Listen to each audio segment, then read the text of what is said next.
"You ungrateful little bitch," Victoria hissed, her voice dripping with venom that no amount of designer perfume could mask.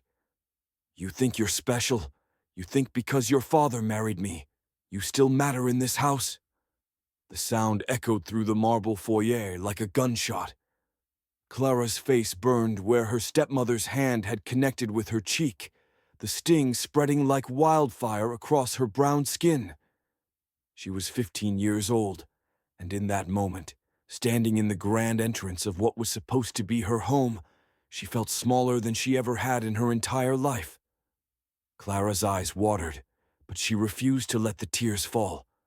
Not in front of this woman. Not again. Her hand instinctively went to her face, pressing against the heat, and she could feel her heart hammering so hard she thought it might break through her ribs. Victoria stood there in her cream Chanel suit, perfectly pressed, her honey blonde wig laid to the gods, nails freshly done, diamonds glittering on fingers that had just struck a child. She looked every bit the picture of black excellence that graced the covers of Essence and Ebony. Corporate vice president, philanthropist, the woman who had it all. But Clara knew the truth. Behind closed doors, Victoria was a monster. "Clean this mess up," Victoria said, gesturing to the broken vase on the floor, the one she'd knocked over herself during her rage. "And if I hear one word of complaint from you, if you so much as breathe wrong in my direction, I'll make sure your father knows exactly what kind of disrespectful child you've become."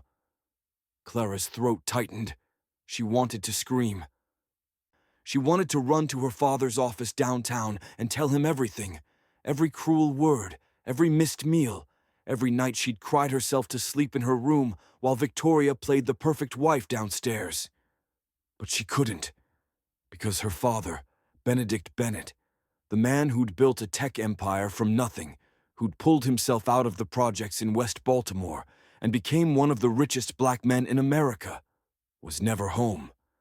He was always working, always building, always chasing the next deal, the next acquisition, the next billion. And Victoria knew it. "Yes, ma'am," Clara whispered, her voice barely audible. Victoria's lips curved into a smile that didn't reach her eyes. "That's better. Now get out of my sight." Clara knelt down and began picking up the pieces of broken ceramic, each shard feeling like a fragment of her own breaking heart. This was her life now. This had been her life for 3 years, ever since her father married Victoria 6 months after her mother died. 6 months. Her mother, Diane, had been everything Victoria wasn't. Warm, kind, present. She'd been a nurse at Johns Hopkins, working double shifts to help put Benedict through his first startup years, believing in him when nobody else did. She'd been Clara's best friend, her protector, her whole world. And then breast cancer took her. Clara was 12 when her mother died, 12 when the light went out of her world. And before she could even process her grief, before the funeral flowers had wilted, her father was dating again. Victoria appeared like a vulture, circling a man too broken and too busy to see what was right in front of him. She was beautiful, accomplished. She said all the right things. She made Benedict laugh again, and he was so desperate to fill the void, so eager to prove he could still build a family while building his empire, that he married her without seeing the truth. Victoria didn't want a family. She wanted access. She wanted the Bennett name, the Bennett money, the Bennett status. And Clara, she was just in the way. That slap in the foyer wasn't the first, it wouldn't be the last. But it was the one that made something shift inside Clara. As she picked up the broken pieces, her hands trembling, a quiet rage began to simmer beneath her fear. She was tired of being invisible, tired of being hurt, tired of surviving in a house that should have been her sanctuary. But what could she do? She was just a girl. Victoria had all the power. Her father had all the money, and Clara had nothing but her pain. Or so she thought. What she didn't know What nobody knew yet was that someone was watching. Someone had been watching for a long time. And what happened next would shake the Bennett household to its very foundation. Because Benedict Bennett wasn't as absent as everyone believed. And the truth about Victoria was about to come crashing down in a way that would leave everyone breathless. But we're getting ahead of ourselves. To understand how it all exploded, we need to go back to where it all began, back to the funeral that changed everything. 3 years earlier, the rain fell in sheets over Woodlawn Cemetery. Clara stood beside her father, holding his hand so tight her knuckles ached. She wore a black dress her mother had bought her just 2 months before the diagnosis, before the hospital stays, before everything fell apart. It still smelled like her mother's perfume, that soft vanilla and jasmine scent that used to make everything feel safe. Benedict Bennett stood like a statue beside her, his 6'3" frame rigid in his black Tom Ford suit. His face was stone, no tears, no emotion, just emptiness. Clara kept glancing up at him, waiting for him to cry, waiting for him to break, waiting for something that proved he was still human. It never came. "Daddy," she whispered as they lowered her mother's casket into the ground. He squeezed her hand but didn't look at her. His eyes were fixed somewhere far away, somewhere beyond the cemetery, beyond the city, beyond the present moment. He was already running, already trying to outpace his grief with work, with deals, with anything that would keep him from feeling the crushing weight of what he'd lost. Diane Bennett had been his partner for 18 years. She'd believed in him when he was coding in their basement, living off ramen noodles and dreams. She'd held down their household while he pitched to investors who told him a black man from Baltimore would never build a billion-dollar company. She'd been his rock, and now she was gone. The reception after the funeral was held at their home in Guilford, one of Baltimore's most exclusive neighborhoods. Their house was a testament to Benedict's success, a sprawling estate with 6 bedrooms, a pool, a library that Diane had filled with books she'd never get to read. People moved through the space like ghosts, offering condolences that meant nothing, eating food that tasted like ash. That's when Clara first saw her. Victoria walked in like she owned the place, even though she'd only met Benedict twice, both times at hospital fundraisers where Diane had been honored for her work. She wore a black dress that was just a touch too tight, heels just a touch too high for a funeral.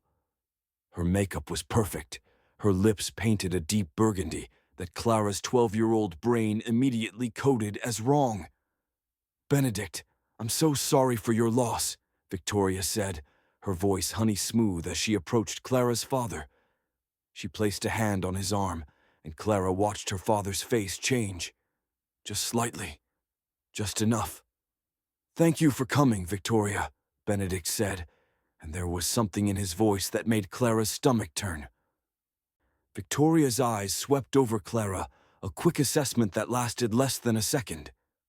Then she smiled, not at Clara, but past her, as if the girl wasn't even there. "If there's anything you need, anything at all, please don't hesitate to reach out. I know how difficult this time must be." Clara wanted to scream at her father, wanted to tell him that this woman was wrong, that her mother's body wasn't even cold yet, that they needed time to grieve, time to heal, time to just be sad together. But she was 12, and nobody asked 12-year-olds what they think. Over the next few weeks, Victoria became a constant presence. She'd call to check on Benedict. She'd stop by with meals, claiming she just wanted to help. She'd offer to take Clara shopping, to give Benedict some space to work. Every gesture was wrapped in the language of kindness, but Clara could feel the calculation underneath. Her father, drowning in grief and guilt, clung to Victoria like a life raft. Here was someone who didn't remind him of his loss, someone who made him feel like maybe, just maybe, he could be happy again. Someone who understood his world, corporate, ambitious, hungry for success. 6 months after Diane's death, Benedict proposed. 3 months later, they were married in a small ceremony at City Hall. No big wedding, no celebration, just paperwork and promises that Clara knew, even at 12, wouldn't last. The day Victoria moved into their house, everything changed. At first, it was subtle. Victoria would forget to make Clara lunch. She'd schedule family dinners when Clara had school projects due, then complain to Benedict that his daughter was being difficult. She'd redecorate Clara's room without asking, throwing away photos of Diane, replacing her mother's presents with cold, modern furniture that felt like a hotel. "We need to move forward," Victoria would say whenever Clara protested. "Your mother would want you to be happy." But Victoria didn't care about Clara's happiness. She cared about erasing Diane Bennett from existence, about becoming the sole Mrs. Bennett, about securing her position in Benedict's life and his fortune. And slowly, systematically, she isolated Clara from her father. "Benedict, your daughter was so disrespectful today," she'd say when he came home. "I tried to help her with homework, and she called me terrible names." It was a lie. But Benedict, exhausted from 14-hour workdays, believing his new wife was trying her best, would pull Clara aside and lecture her about respect, about appreciating what Victoria was doing for their family, about not making this harder than it had to be. Clara would try to tell him the truth, would try to explain that Victoria was lying, that she was cruel, that something was terribly wrong. But Benedict didn't have time to listen, didn't have energy to investigate, didn't want to believe he'd made a mistake marrying this woman so soon after his wife's death. So he chose the easier path. He chose to believe Victoria. And Clara learned to stop talking. By the time Clara was 13, the abuse had escalated. Victoria's words became weapons. "You're just like your mother, weak and pathetic. No wonder your father doesn't want to be around you. If you weren't here, this family would actually be happy." At 14, the physical abuse started. A shove here, a grab there. Hair pulled when nobody was looking. And finally, the slaps. Always where bruises wouldn't show. Always with the threat that if Clara told, Victoria would make sure Benedict sent her away to boarding school. Clara tried to be perfect, tried to stay invisible, tried to survive until she turned 18 and could escape. She threw herself into school, maintaining a 4.0 GPA, joining debate team, volunteering at the hospital where her mother had worked. She built a life outside that house because, inside, it had become unbearable. Her father noticed none of it. To him, Clara was fine, quiet maybe, a bit distant, but fine. And Victoria made sure to be the perfect wife whenever he was around, cooking his favorite meals, laughing at his jokes, acting like she adored his daughter. It was a performance worthy of an Oscar. And then came the day of the slap in the foyer, the day something finally broke, the day Clara decided she couldn't take it anymore. But what she didn't know was that the universe was about to intervene in a way she never could have imagined. Because 3 blocks away, in a black Mercedes parked across from the Bennett estate, a private investigator named Jerome Maxwell was reviewing footage he'd been collecting for 6 months, footage that would destroy Victoria Bennett's carefully constructed lies. Footage that Benedict Bennett had commissioned the day he suspected something was terribly wrong. The day everything was about to change. Jerome Maxwell had been a private investigator for 23 years, and in that time, he'd seen humanity at its worst. Cheating spouses, embezzling employees, insurance fraud. He'd documented it all with the cold efficiency of someone who'd long ago accepted that people were capable of terrible things. But what he'd captured over the last 6 months in the Bennett household had shaken even him. He sat in his Mercedes, parked in his usual spot with a clear view of the Bennett estate, reviewing the footage on his laptop. The camera he'd hidden in the foyer, disguised as a decorative clock, had captured everything. Victoria slapping Clara, the vicious words, the way the girl had crumpled, trying to hold back tears, picking up broken glass with shaking hands. Jerome rubbed his eyes, exhaustion settling into his bones. When Benedict Bennett had first contacted him 8 months ago, Jerome hadn't known what to expect. Benedict was one of the richest men in Maryland, the founder and CEO of Bennett Technologies, a company that had revolutionized cloud security and made him a billionaire by 42. Men like that didn't usually reach out to mid-level private investigators, but Benedict had been specific in his request. "I need you to watch my house," he'd said during their first meeting in a coffee shop far from downtown, where nobody would recognize him. "I need you to watch my wife, and I need you to watch my daughter." "What are you looking for?" Jerome had asked. Benedict had been quiet for a long time, his hands wrapped around a cup of coffee he never drank. When he finally spoke, his voice was barely above a whisper. The truth. That was 6 months ago, and the truth Jerome had uncovered was uglier than either of them had anticipated. It started with small things. Victoria dismissing the household staff that Diane had employed for years, people who'd loved the first Mrs. Bennett, who'd watched Clara grow up. Victoria replaced them with her own people, loyal only to her. Then came the financial irregularities.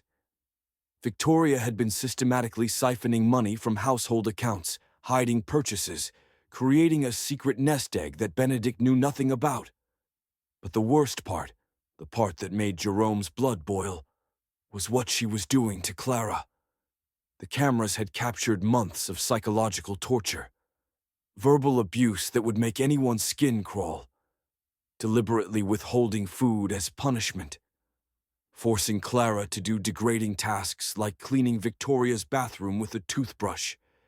And the physical abuse, the slaps, the shoves, the hair pulling, all done with the calculated precision of someone who knew exactly how to hurt without leaving evidence. Jerome had compiled everything into a comprehensive report. Video footage, financial records, testimonies from the fired staff members who'd witnessed Victoria's cruelty. It was damning. It was complete. And tonight, he was finally going to deliver it to Benedict Bennett. What Jerome didn't know was that Benedict had already seen some of the footage, had been watching it remotely for the last 3 weeks, unable to believe what he was seeing, had been sitting in his downtown office, supposed to be in meetings, instead watching his daughter suffer while his wife played a role that would make Meryl Streep jealous. The guilt was eating him alive. Benedict Bennett sat in his corner office on the 47th floor of the Bennett Technologies building, staring out at the Baltimore skyline as the sun began to set.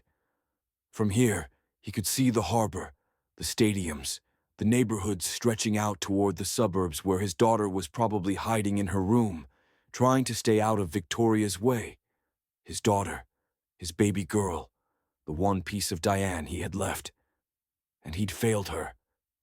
The realization had come slowly, then all at once. For months he'd noticed things. Clara was too quiet, too withdrawn. She flinched when Victoria moved too fast. She'd stopped asking him for anything. No requests for money, no invitations to school events, no conversations beyond monosyllables. He'd told himself she was just a moody teenager, that she was still grieving her mother, that Victoria was doing her best to connect with a child who didn't want a stepmother.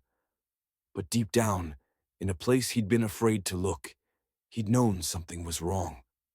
3 months ago, he'd overheard a conversation between Victoria and her sister on speakerphone.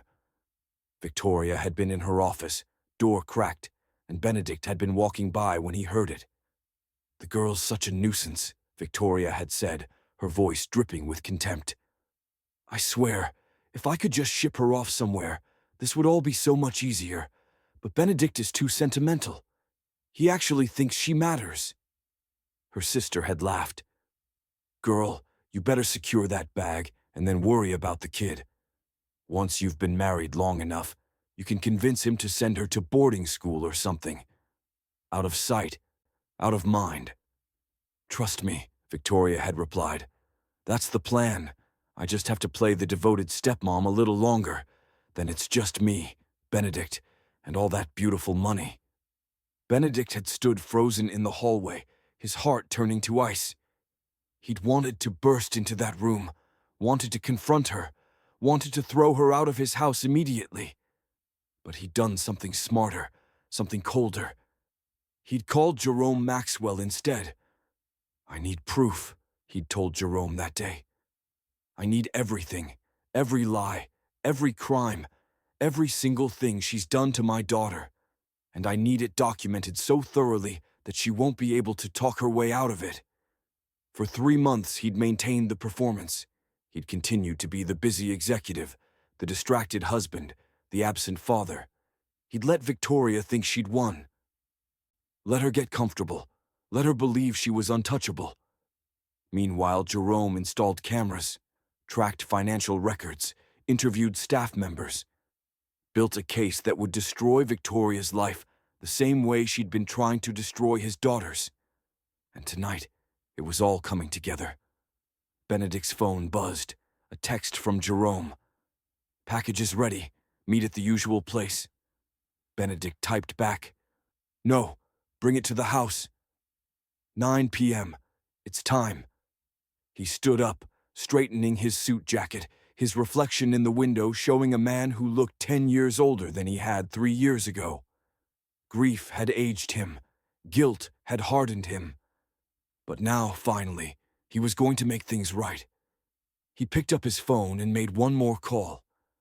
To his lawyer, Patricia Chen, the best family attorney in Maryland. Patricia, it's Benedict. I need you at my house tonight at 9. Bring divorce papers and emergency custody documentation. We're moving fast. Patricia didn't ask questions. She'd been briefed weeks ago. I'll be there. Benedict ended the call and grabbed his keys. As he walked to the elevator, he thought about Clara. About all the times he should have been there and wasn't. About how he'd let his grief blind him to his daughter's suffering. About how he'd almost lost the only thing that mattered in his pursuit of more. More money, more success, more of everything except what actually counted. But tonight he was going to make a statement. Tonight, Victoria was going to learn that she'd made a catastrophic miscalculation. She'd thought Benedict Bennett was too busy, too distracted, too weak to see what she was doing. She was wrong. At 8:45 p.m., Clara sat in her room, finishing her calculus homework. Her cheek still throbbed from where Victoria had hit her that morning, though the redness had faded. She'd learned to ice her face immediately after these incidents, learned which makeup could cover what, learned how to hide. She heard the front door open downstairs, her father's voice, earlier than usual. Then another voice, someone she didn't recognize. Then a third, a woman. Clara's stomach tightened. Unexpected guests meant Victoria would be in performance mode, which meant Clara needed to stay in her room, out of sight, until everyone left. But then she heard her name. Clara, can you come downstairs, please? It was her father's voice, not angry, not accusatory, but firm in a way she hadn't heard in years. She stepped into the hallway, her heart pounding. Voices drifted up from the living room. Her father, Victoria, and at least 2 other people. Something in the air felt different. Charged. Dangerous. Clara descended the stairs slowly, each step feeling like walking toward an execution. When she reached the living room, she stopped in the doorway, taking in the scene. Her father stood by the fireplace, his face unreadable. Victoria sat on the couch, looking confused and slightly irritated by the unexpected guests. A black man in his 50s with kind eyes sat in the armchair. Jerome, though Clara didn't know his name yet. And an Asian woman in a sharp pantsuit stood by the window, a leather portfolio in her hands.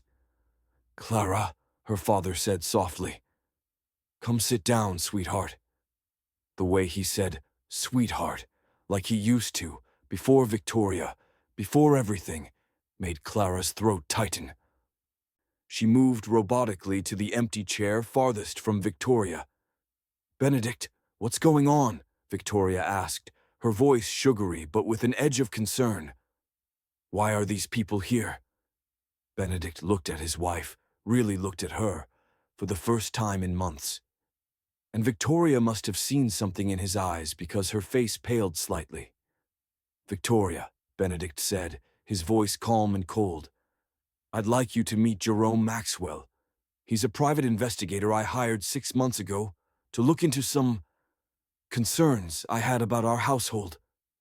The room went absolutely still. Clara's eyes widened. Victoria's mouth opened, then closed. "And this," Benedict continued, gesturing to the woman by the window, "is Patricia Chen, my attorney. She's here to facilitate some legal matters we need to address tonight." Victoria stood up abruptly, her voice sharp now, defensive. "Legal matters? Benedict, what the hell are you talking about? If this is about money, if you're accusing me of something, I'm not accusing you of anything," Benedict cut her off. "I'm stating facts. Jerome, if you would." Jerome opened his laptop, turning it so everyone in the room could see the screen. He pressed play. And there, in high definition, was footage from the foyer that morning. Victoria slapping Clara, the cruel words, the broken girl picking up glass. Clara watched her father's jaw clench as he saw it again, watched the muscle in his temple pulse. But his voice remained steady. "That's from this morning," Benedict said. "Would you like to see the footage from last week, or the week before? Or the 3 months' worth of documentation showing you systematically abusing my daughter while I was at work?" Victoria's face went through a rapid series of changes: shock, fear, calculation, and finally defiance. "That's taken out of context. Clara has been increasingly difficult, and sometimes discipline requires—" "Discipline." Benedict's voice finally broke, rage seeping through. "You call that discipline? You call terrorizing a 15-year-old girl discipline?" "I'm her mother," Victoria shouted, her mask finally slipping. "I have the right—" "You're not her mother." The words came out like bullets. "You're a woman who married me for money and saw my daughter as an inconvenience. And I have 6 months of evidence proving it." Jerome began clicking through files. Financial records showing Victoria's hidden accounts. Text messages between Victoria and her sister discussing how to isolate Clara.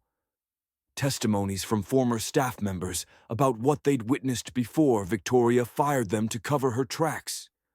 With each piece of evidence, Victoria's face grew more desperate. She tried different tactics: tears, indignation, gaslighting, threats. But Benedict was unmoved, his eyes cold and hard. Finally, Patricia stepped forward, pulling papers from her portfolio. "Mrs. Bennett, these are divorce papers citing abuse, fraud, and breach of your prenuptial agreement. Mr. Bennett is also filing for an immediate restraining order, preventing you from having any contact with his daughter." "You can't do this," Victoria hissed, her beautiful mask finally shattered, revealing the ugliness underneath. "I'm your wife. I've stood by you." "You've stood by my bank account," Benedict corrected. "And according to your own text messages, you were planning to maintain this charade just long enough to maximize your settlement. Unfortunately for you, the prenup you signed states that in cases of proven abuse or fraud, you get nothing. And Patricia has already filed documentation with the court showing both." Victoria turned to Clara, and for a moment, genuine fear crossed her face as she realized the full extent of what was happening. "You little bitch. You set me up. Don't you ever speak to my daughter again." Benedict's voice was quiet, but filled with so much menace that Victoria actually stepped back. "Jerome has already sent copies of all evidence to the police. You're being investigated for child abuse. You're being audited for financial fraud. And by this time tomorrow, you'll be served with divorce papers and a restraining order. I'll fight this, Victoria said, but her voice was weak now. I'll tell everyone. Tell them what? Benedict asked. There's video footage, Victoria. Financial records. Testimonies. You have nothing. And I have everything. So here's what's going to happen. You're going to pack a bag with whatever you can carry. You're going to leave this house tonight. And you're going to sign these papers, or I will ensure that every single piece of evidence Jerome collected gets released publicly. Your reputation, your career, every relationship you have, I will burn it all down. The threat hung in the air. Victoria looked around the room, searching for an ally, an escape route, anything. But there was nothing.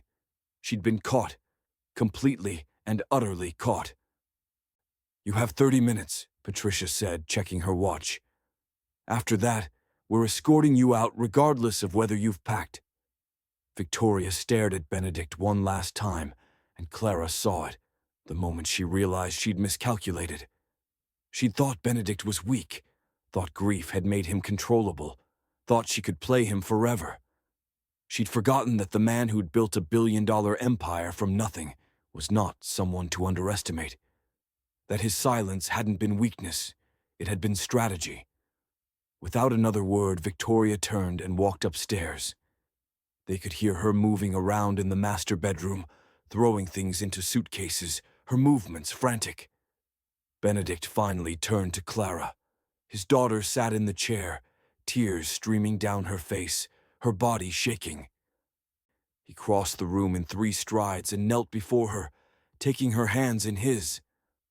I'm sorry, he said, and his voice broke for the first time that night. God, Clara, I'm so sorry. I should have seen it.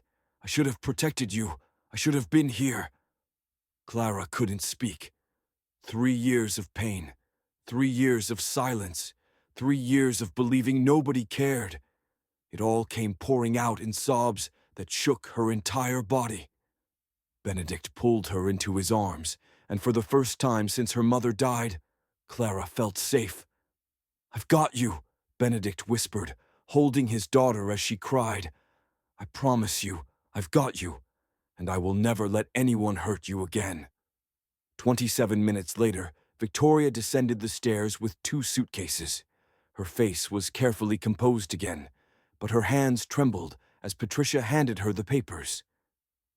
Sign here, Patricia said, indicating multiple places. Victoria signed. What choice did she have? The restraining order is effective immediately, Patricia continued. If you come within 500 feet of this house or Clara Bennett, you will be arrested. Your access to all joint accounts has been frozen pending the investigation. Any attempt to contact Mr. Bennett or his daughter will be considered a violation and will result in immediate legal action. Victoria picked up her suitcases. At the door, she turned back one last time. Her eyes found Clara, and for just a second, pure hatred flashed across her face. This isn't over, she said. Yes, Benedict replied coldly. It is. The door closed behind her. And just like that, Victoria Bennett was gone. The weeks following Victoria's departure felt surreal to Clara. Like waking from a nightmare, only to question if the safety around you was real or just another dream. The house felt different without Victoria's presence, lighter somehow, as if the walls themselves were exhaling in relief. But healing, Clara was learning, wasn't as simple as removing the source of pain. It was a Tuesday afternoon, 3 weeks after that night, and Clara sat in Dr. Simone Washington's office for her 5th therapy session. Dr. Washington was a black woman in her 50s with silver locks and a gentle but direct manner that made Clara feel both comfortable and exposed at the same time. How are you sleeping? Dr. Washington asked, her pen poised over her notepad. Better, Clara said, though it wasn't entirely true. She still woke up sometimes in the middle of the night, her heart racing. expecting to hear Victoria's footsteps in the hallway, expecting the other shoe to drop. The nightmares aren't every night anymore, maybe 3 or 4 times a week now. Dr. Washington nodded, making a note. That's progress. Trauma doesn't just disappear because the traumatic situation ends. Your brain is still processing, still learning that you're safe now. Give it time. Time. Everyone kept telling Clara to give it time. Her father said it. Her new therapist said it. Even Miss Patricia, who'd become an unexpected source of support, said it. But time felt both too slow and too fast. Too slow because Clara still felt broken, still felt like that girl picking up glass in the foyer. Too fast because she was terrified that this new safety was temporary, that somehow Victoria would find a way back in. Your father mentioned you two have been spending more time together, Dr. Washington said. How's that going? Clara smiled, a real smile this time. It's good, different. He's actually home for dinner most nights now. We watched a movie last Saturday. He's been asking about school, about my friends, about everything. She paused, her smile fading slightly. But sometimes I see him looking at me with this expression, like he's seeing all the time he missed, and I don't know what to do with that. What do you want to do with it? Clara thought about that for a long moment. I want to be angry at him. Part of me is angry at him. He should have noticed. He should have been there. But another part of me is just grateful he finally did something. Grateful he believed me. Grateful he chose me. Her voice broke on the last words. Dr.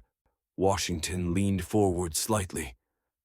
Clara, it's okay to feel both those things. Anger and gratitude aren't mutually exclusive. Your father failed you for 3 years, and that's a fact. And he also came through for you when it mattered most. Both things are true. You don't have to pick one emotion. You're allowed to be complex. The concept settled over Clara like a warm blanket. Permission to be angry. Permission to be grateful. Permission to be both. I think I need to tell him, Clara said quietly. About how I feel. About all of it. Not to hurt him, but because I can't move forward if we don't talk about it. I think that's very brave, Dr. Washington said. And very wise. That night Benedict came home at 6:30, early for him, though he'd been doing that consistently since Victoria left. He'd rearranged his entire schedule, delegating more to his executive team, refusing meetings after 5 p.m., putting his daughter first in a way he should have done years ago. He found Clara in the kitchen, making pasta. Diane used to make this same dish, her grandmother's recipe passed down through generations. Benedict's throat tightened, watching his daughter move around the kitchen with the same graceful efficiency her mother had possessed. Smells amazing, he said, loosening his tie. Clara turned, offering a small smile. Mom's Sunday pasta. I thought maybe we could eat in the dining room tonight. Actually, sit down, no phones. I'd like that, Benedict said, meaning it more than she knew. 20 minutes later, they sat across from each other at the long dining table that had felt cavernous when Victoria held court there. Now, with just the two of them, it felt intimate. Right. They ate in comfortable silence for a few minutes before Clara set down her fork, gathering her courage. Dad, I need to talk to you about something. Benedict immediately put down his own fork, giving her his full attention. Of course, what's on your mind? I've been thinking a lot about everything, about Victoria, about the last 3 years, about us. She paused, her hands trembling slightly. And I need you to know how I feel, about all of it. Benedict's face tensed, preparing for pain he knew he deserved. Okay. I'm grateful, Clara started, her voice steady despite the tears gathering in her eyes. I'm so grateful that you finally saw what was happening, that you believed me, that you protected me. That night, when you sent her away, Dad, I felt safe for the first time in 3 years. Benedict reached across the table, but Clara held up her hand, needing to finish. But I'm also angry. I'm angry that it took so long. I'm angry that I had to suffer for 3 years before you noticed. I tried to tell you, Dad. I tried so many times, and you didn't listen. You were so busy building your empire that you didn't see your own daughter breaking right in front of you. The words hung in the air, sharp and true. Benedict's eyes glistened with unshed tears. I know, he said, his voice rough. Baby girl, I know, and I will regret that for the rest of my life. I failed you. Your mother trusted me to protect you, to put you first, and I let her down. I let you down. Why? Clara's voice broke. Why weren't we enough? Why did you need to work so much? Why did building more and more money matter more than being here with me? The question shattered something in Benedict. He stood up, moving around the table to kneel beside his daughter's chair, the same way he had that night when Victoria left. But this time it was different. This time he owed her the truth. When your mother died, Benedict began, his voice thick with emotion. I didn't know how to survive it. Diane was my everything, my partner, my best friend, the only person who'd believed in me when I had nothing. And when she got sick, when I watched her fade away in that hospital bed, I felt so powerless. I'm supposed to be this successful man, this billionaire, and I couldn't save the one person who mattered most. Clara watched her father's face, seeing pain she'd never witnessed before. So I ran, Benedict continued. I buried myself in work, because work was something I could control. I could close deals, build companies, make money, and all of that felt easier than sitting in this house that still smelled like your mother's perfume, looking at you and seeing her eyes staring back at me. Every time I looked at you, I saw what I'd lost. And I'm so sorry, Clara, because you lost her too. You needed me, and instead of being your father, I was a coward. Tears streamed down both their faces now. And then Victoria appeared, Benedict said, his voice hardening slightly. And she made it easy. She didn't remind me of Diane. She didn't make me feel guilty. She let me keep running. I convinced myself I was building a new family for us, that I was moving forward. But really I was just avoiding the grief, avoiding you, avoiding everything that mattered. What changed? Clara asked softly. What made you finally see? Benedict pulled back slightly, meeting her eyes. I overheard Victoria on the phone, talking about you like you were nothing, like you were just an obstacle to what she really wanted. And in that moment, I heard your mother's voice in my head, clear as day, asking me what the hell I thought I was doing. He laughed bitterly. Your mother would have seen through Victoria in 5 minutes. She would have protected you. She would have put you first. And I realized that in trying to run from losing her, I was betraying everything she stood for, everything she'd asked me to be. So you hired Jerome, Clara said.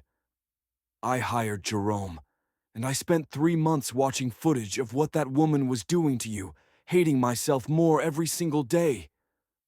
I wanted to burst in immediately, wanted to throw her out the second I knew. But Patricia convinced me we needed ironclad evidence, that if I moved too fast, Victoria might find a way to twist it, to claim you were lying, to drag it out in courts for years. So I waited. And watching you suffer while I built that case was the hardest thing I've ever done. Clara absorbed this, understanding it intellectually, but still feeling the sting of those 3 years. I don't know if I can just forgive and forget, Dad. It still hurts. I'm still angry. I don't expect you to forget, Benedict said firmly. And I don't need you to forgive me right now. What I need is for you to know that I see you now. I hear you now. And I will spend the rest of my life proving to you that you are my priority. Not the company, not the money, not anything else. You. They sat in that moment, tears drying on their faces, the weight of truth hanging between them. It wasn't a fairy tale reconciliation. It wasn't an instant healing, but it was real, it was honest, and it was a start. "I want to try," Clara finally said. "I want to rebuild this. But Dad, you have to keep showing up. You can't just be here for a few weeks and then disappear back into work when things feel normal again. I need to know this is permanent." "It's permanent," Benedict promised. "I've already started restructuring everything. I'm bringing in a new COO to handle day-to-day operations. I'm cutting my schedule by 40%. And every single evening, every weekend belongs to you. We're going to rebuild what we lost, starting now." Clara nodded, and for the first time in 3 years, she felt a small spark of hope. The next few months brought changes that transformed the Bennett household entirely. Benedict kept his promise. He was home for dinner every night, helped Clara with college applications, attended her debate competitions, took her to visit her mother's grave every Sunday. They talked, really talked, about Diane, about grief, about the future. They also dealt with the legal aftermath of Victoria's departure. The divorce was finalized with shocking speed, given the mountain of evidence. Victoria had tried initially to fight it, hiring an aggressive attorney who threatened to drag everything through the media. But when Patricia made it clear they had no problem releasing the abuse footage publicly if necessary, Victoria's lawyer advised her to take the settlement offered, which was essentially nothing, and disappear. The criminal investigation into the abuse took longer. The district attorney built a case based on Jerome's evidence, testimonies from former staff, and medical documentation of injuries Clara's pediatrician had noted over the years, but hadn't questioned deeply enough. Victoria was ultimately charged with multiple counts of child abuse and fraud. In a plea deal to avoid prison time, she accepted 5 years of probation, mandatory anger management and psychological evaluation, and a permanent restraining order. She was also required to forfeit any claim to the Bennett name or assets. It wasn't everything Clara had wanted.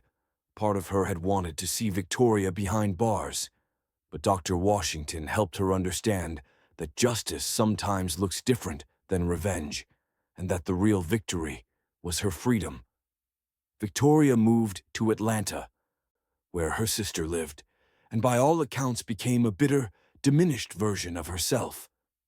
She tried occasionally to rehabilitate her image on social media, posting vague messages about overcoming adversity and learning from mistakes, but anyone who Googled her name found the court records.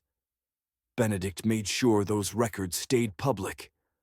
Meanwhile, Clara began to truly heal. She joined a support group for abuse survivors, made new friends at school who didn't know her during the Victoria years, and slowly learned to trust again.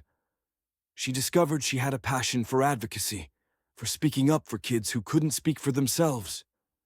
On her 17th birthday, Benedict had a surprise for her. They drove to downtown Baltimore, to the renovated building that housed Bennett Technologies. But instead of going to the executive floors, Benedict led her to a new wing on the ground level, unlocked the glass doors, and stepped aside. Clara walked into a beautiful, sunlit space with comfortable furniture, private offices, and a reception area decorated in soothing blues and greens. A sign on the wall read, "The Diane Bennett Foundation for Children's Advocacy." "What is this?" Clara breathed. Benedict came to stand beside her, his hand on her shoulder. "This is your mother's legacy, and yours. I've established a foundation in your mother's name dedicated to protecting children from abuse. We'll fund legal aid for kids in custody battles, support therapeutic services, train teachers and doctors to recognize signs of abuse, and provide safe spaces for children who need them." He turned to face his daughter. "And I want you to be part of it. Not now. You've got college ahead of you, your own life to build. But when you're ready, if you're ready, there's a place here for you. Your mother spent her life helping people as a nurse. This is how we continue that work." Clara walked through the space, touching the furniture, reading the brochures already laid out explaining the foundation's mission. In one of the private offices, she found a photo of her mother in her scrubs, smiling at the camera, looking vibrant and alive and beautiful. "You used to tell me," Clara said softly, not turning around, "that building your company was how you'd give me a better life, that all the work, all the hours, it was for our future." "I did say that," Benedict acknowledged, regret in his voice. "And I was wrong. Money doesn't mean anything if—" "Let me finish," Clara interrupted gently. She turned to face him. "You were wrong about a lot of things. But maybe, in a weird way, this is what all of that was supposed to become. Not just money for money's sake, but resources to actually help people, to protect kids like me, to honor Mom's memory in a way that matters." Benedict's eyes widened as he understood what she was saying. "I'm not saying the last 3 years were worth it," Clara clarified. "I'm not saying I'm glad for what happened. But maybe we can take all that pain and turn it into something that helps other people. Maybe that's how we heal." Benedict pulled his daughter into a hug, and this time, Clara hugged him back with her full strength, no longer afraid, no longer broken.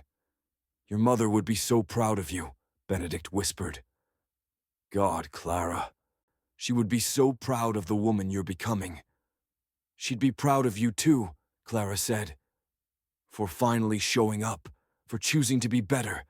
That's all she ever wanted from you, Dad. Not the money, not the empire, just you, present, here, human." They stood in that space, surrounded by the promise of helping others, and for the first time since Diane's death, it felt like the Bennett family might actually be whole again. 2 years later, Clara stood on the stage at her high school graduation, preparing to give the valedictorian speech. She looked out at the crowd and found her father in the third row, his face beaming with pride. Next to him sat Jerome, who'd become an honorary uncle of sorts, and Patricia, who'd helped Clara with her college application essays. Dr. Washington was there too, along with several of Clara's friends from the support group who'd graduated from their own schools and driven up to see her achieve this moment. Clara had written and rewritten her speech a dozen times. She'd considered playing it safe, talking about the future, about dreams and possibilities. But standing at that podium, looking at the faces of her classmates, many of whom had their own struggles, their own pain hidden behind polite smiles, she decided to tell the truth. "3 years ago," Clara began, her voice steady and clear, "I didn't think I'd make it to this moment. I was surviving in a situation that was slowly destroying me, and I felt invisible, powerless, alone." The gymnasium went quiet. This wasn't the typical graduation speech. "I'm not going to give you the details," Clara continued, "but I will tell you this. I learned that suffering in silence doesn't protect you. It just makes the people hurting you more powerful. And I learned that asking for help isn't weakness. It's the bravest thing you can do." She paused, making eye contact with various students in the crowd. "Some of you are going through things nobody knows about. Some of you are hurting. Some of you feel like you have to be perfect, have to hold it together, have to keep smiling even when you're breaking inside. I see you, because I was you." Her father's eyes glistened with tears in the audience. "But here's what I want you to know. Your story doesn't end where your pain begins. Yes, bad things happen. Yes, people fail you. Yes, life can be cruel and unfair and overwhelming. But you are not defined by what happens to you. You're defined by how you choose to rise from it." Clara's voice grew stronger. "I'm standing here today because people finally listened, because I found the courage to speak up, because my father, who'd been absent, chose to show up, because a private investigator cared enough to document the truth, because a lawyer fought for me, because a therapist helped me heal. None of that erases what I went through, but it means I survived, and survival is its own form of victory." She looked directly at her father now. "To the adults in this room, Parents, teachers, mentors, I want to say this. Pay attention. Really pay attention. The kids in your life need you present, not perfect. They need you to listen, to believe them, to prioritize them over your own comfort or convenience. They need you to see them. Don't wait until it's almost too late. Show up now. The gymnasium was so quiet you could hear the air conditioning. And to my classmates, Clara said, her tone softening. Whatever you're facing, whatever secrets you're carrying, whatever pain you're hiding, please don't suffer alone. Talk to someone. Find help. Fight for yourself the way you'd fight for someone you love. Because you deserve safety. You deserve joy. You deserve a life that doesn't hurt. She took a deep breath. We're about to go out into the world and build our futures. And I don't know what mine looks like yet completely. But I know it involves taking the worst thing that ever happened to me and transforming it into something that helps others. I know it involves using my voice, since I've learned how powerful it can be. And I know it involves never, ever letting anyone make me feel invisible again. Clara smiled, a real smile that lit up her face. So, class of 2027, as we leave here today, I challenge you. Don't just survive your life. Live it. Loudly, boldly, unapologetically. Take your pain and turn it into purpose. Take your struggles and transform them into strength. And never forget that you matter.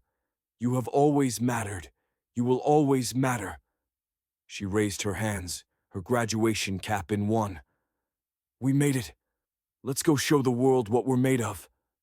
The gymnasium erupted in applause, students rising to their feet, many wiping tears from their eyes. Benedict stood too, clapping harder than anyone, his face a mixture of pride and grief and joy and redemption. After the ceremony, as families clustered on the lawn taking photos, Benedict pulled his daughter aside. That speech, he said, his voice thick with emotion. Clara, that was true, she finished for him. It was just true. Your mother would have been so proud, Benedict said, not for the first time, but meaning it more than ever. Clara squeezed her father's hand.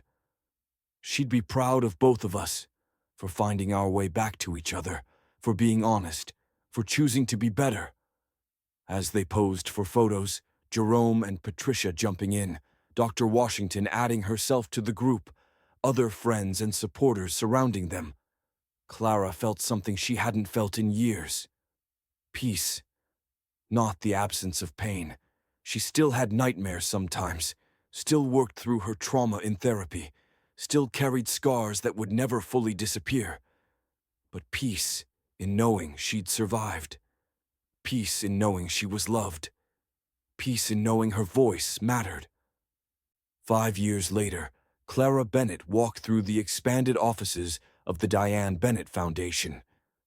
She was 23 now, had just graduated from Howard University with degrees in psychology and social work, and was officially taking on the role of Director of Youth Advocacy. The foundation had grown beyond anything Benedict had initially imagined. They now operated in 5 states, had helped over 3,000 children escape abusive situations, and had successfully lobbied for stronger child protection laws in Maryland. The Foundation's documentary about recognizing signs of child abuse had been viewed over 10 million times on YouTube. Clara had become the face of the organization, doing interviews, speaking at conferences, sharing her story to help others find the courage to share theirs. She'd learned that vulnerability wasn't weakness, it was power, that her pain, when channeled into purpose, could light the way for others still trapped in darkness. She stopped in front of her mother's photo in the lobby, the same one from the office on her 17th birthday. Hey, Mom, she whispered, like she did every morning. Still making you proud, I hope. Her phone buzzed. A text from her father. Coffee in my office. Want to run something by you? Clara smiled and headed upstairs. She found Benedict at his desk, But he wasn't looking at spreadsheets or market reports. He was looking at photos of her childhood, images from before Diane died, when they'd been a happy, complete family. "You okay, Dad?" Clara asked, settling into the chair across from him. Benedict looked up, his eyes clear and calm. "More than okay. I was just thinking about how far we've come. 5 years ago, you gave that graduation speech. Do you remember what you said?" "I said a lot of things," Clara replied with a small smile. "You said, 'Your story doesn't end where your pain begins,'" Benedict quoted. "And watching you these last few years, watching you take everything Victoria put you through and transform it into this." He gestured around them. "I'm just in awe of you, baby girl. You took the worst experience of your life and turned it into salvation for thousands of other kids." "We did," Clara corrected. "You could have just written a check, Dad. But you committed to this. You restructured your entire life. You show up every single day. The foundation works because you made it possible." Benedict shook his head. "The foundation works because you give it a soul. I provide resources. You provide hope." They sat in comfortable silence for a moment, the kind that only comes from years of honest communication and genuine healing. "I got a call today," Benedict said eventually, "from a producer at Netflix. They want to do a documentary about us, about what happened with Victoria, about the foundation, about how we rebuilt." Clara's eyebrows rose. "What did you tell them?" "I told them I'd talk to you, because it's your story as much as mine. Maybe more." Clara thought about it, about putting their most painful moments on screen for the world to see, about exposing Victoria's abuse in explicit detail, about reliving trauma she'd worked so hard to process and heal. But she also thought about the thousands of kids currently sitting in homes like hers had been, suffering in silence, believing nobody would help them. She thought about the parents, too distracted or too broken to see what was happening to their children. She thought about the Victorias of the world, predators who counted on silence and shame to protect them. "If we do this," Clara said slowly, "we do it right. Complete truth. No sugarcoating. No Hollywood redemption arc that makes it seem easier than it was. We show the real damage abuse causes. We show how hard the healing process is. We show that happy endings aren't perfect. They're just better than the alternative." Benedict nodded. "Agreed. Patricia's already drafting contract terms that give us creative control. We tell it our way, or we don't tell it at all." "Then yes," Clara decided. "Let's do it. If our story can help even one person escape, or help one parent wake up, it's worth it." The documentary, titled Invisible, The Clara Bennett Story, premiered 2 years later at the Sundance Film Festival to a standing ovation. It was unflinching in its portrayal of Victoria's abuse, devastating in its depiction of Benedict's failure to protect his daughter, and ultimately hopeful in showing their journey toward healing and redemption. The film didn't shy away from difficult truths. It showed Benedict watching the abuse footage for the first time, his face crumbling. It showed Clara in therapy, working through her trauma. It included interviews with Jerome, Patricia, Dr. Washington, and even some of the domestic staff Victoria had fired, who provided context for how systematically she'd isolated Clara. What made the documentary truly powerful was its honesty about healing. There was no moment where everything magically became okay. Instead, it showed the slow, painful, incremental progress. It showed setbacks and breakthroughs. It showed that love, while necessary, wasn't sufficient on its own, that real change required action, commitment, and consistent presence. The film ended with footage of Clara at the foundation, helping a 13-year-old girl who'd just escaped an abusive foster home. The parallels were clear, but so was the difference. This girl had someone fighting for her from day one. This girl had resources. This girl had hope. 5 years ago, I was where you are, Clara told the girl in the film's closing scene. Scared, hurting, convinced nobody cared. But I'm here now, and so are you. And that means something. That means we survived. And survival, I've learned, is just the first step. Now we get to choose what comes next. The documentary became a cultural phenomenon. It sparked conversations about child abuse recognition in schools. It inspired dozens of survivors to come forward with their own stories. It led to policy changes in multiple states regarding child welfare investigations. And Victoria, watching from Atlanta, saw her carefully reconstructed life crumble once again as the documentary reignited public interest in her case. She tried posting a response on social media, claiming the documentary was biased, that she'd been misunderstood, that Clara was exaggerating. But the video evidence was irrefutable. The court records were public, and this time there was nowhere to hide. Within weeks, Victoria lost her job, her friends, her social standing. She became a pariah, a cautionary tale, a name synonymous with the worst kind of betrayal. Benedict, when asked about Victoria in interviews, would only say, "I hope she gets the help she needs. But more than that, I hope she never gets the opportunity to hurt another child." Clara was more direct. "I don't wish her suffering, but I don't feel guilty about her consequences. She made choices. She hurt a child systematically for years.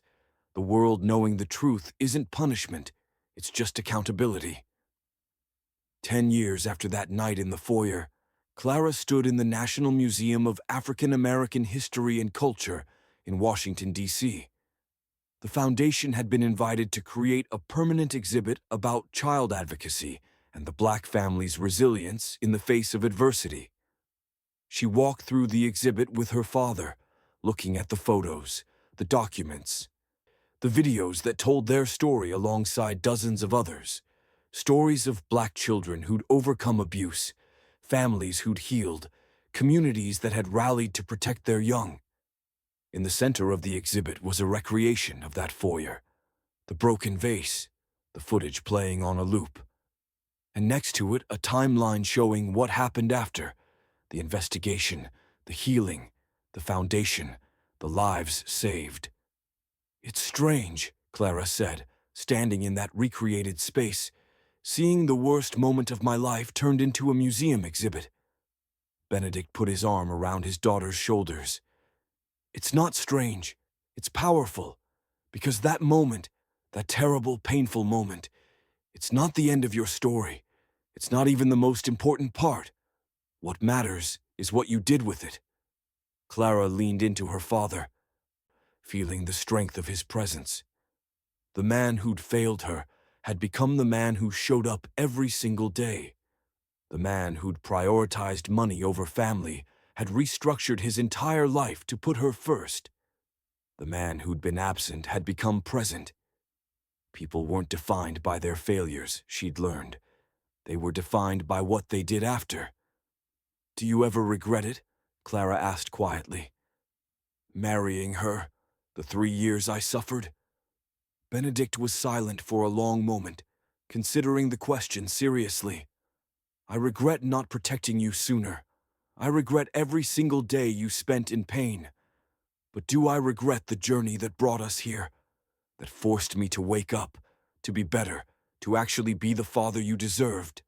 No, I wish it hadn't taken your suffering to get here, but I'm grateful we made it." Clara nodded. It was an honest answer, not comfortable, but true. As they left the museum, Clara's phone rang. It was the Foundation's hotline supervisor. "We just got a call," the supervisor said, her voice urgent but controlled. 15-year-old girl in Baltimore. Stepfather situation. Police are involved, but she's asking specifically for you. Says she saw the documentary. Says she needs to talk to someone who understands." Clara looked at her father, who nodded immediately, understanding. I'm on my way, Clara said. This was her life now. This was her purpose. Every call was another chance to be what she'd needed 10 years ago. A voice that said, I believe you. I see you. You're not alone. As she drove back to Baltimore, the city skyline coming into view, Clara thought about that scared 15-year-old girl from a decade ago. The one who'd picked up broken glass with trembling hands. The one who'd believed nobody cared. The one who'd almost given up. She thought about how that girl had become this woman. Scarred but strong, broken but healing, traumatized but transforming pain into purpose.